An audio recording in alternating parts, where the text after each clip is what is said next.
కొన్ని రోజుల క్రితం మతిస్థిమితం కోల్పోయి పిచ్చివాడిలా తిరుగుతున్న అభాగ్యుడిని చేరదీసిన అమ్మానాన్న అనాథ ఆశ్రమం అతని చిరునామా తెలుసుకుని అయినవారికి అప్పగించడం జరిగింది.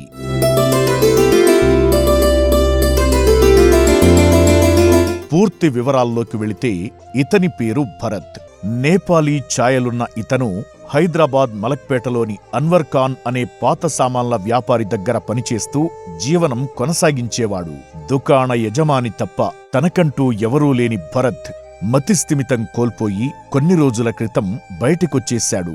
రోడ్లపై తిరుగుతున్న ఇతన్ని గమనించిన పోలీసులు అమ్మానాన్న అనాథ ఆశ్రమానికి చేర్చారు.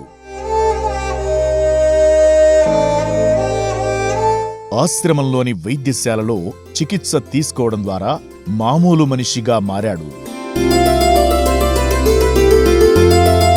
హైదరాబాద్ మలక్పేట దగ్గర ఓ పాత సామాన్ల వ్యాపారి దగ్గర పనిచేసేవాడినని చెప్పడంతో సిబ్బంది అక్కడికి తీసుకువెళ్లారు.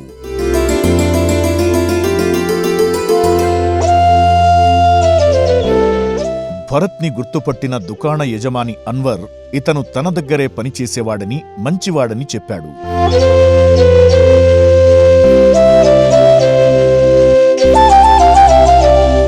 ఈ సందర్భంగా సిబ్బంది భరత్ని షాపు ఓనర్ అన్వర్కి అప్పగించి పత్రాలపై సంతకం చేయించుకున్నారు. అనంతరం అన్వర్ మాట్లాడుతూ భరత్ నా దగ్గరే పనిచేసేవాడని మతిలేని కారణంగా వెళ్లిపోయాడని చెప్పాడు. నా పేరు అన్వర్ ఖాన్. నా కాడ మాలేస్తాడు, ఏరుకొస్తాడు, చెత్త ఏరుతాడు, తెచ్చేస్తాడు నా కాడ.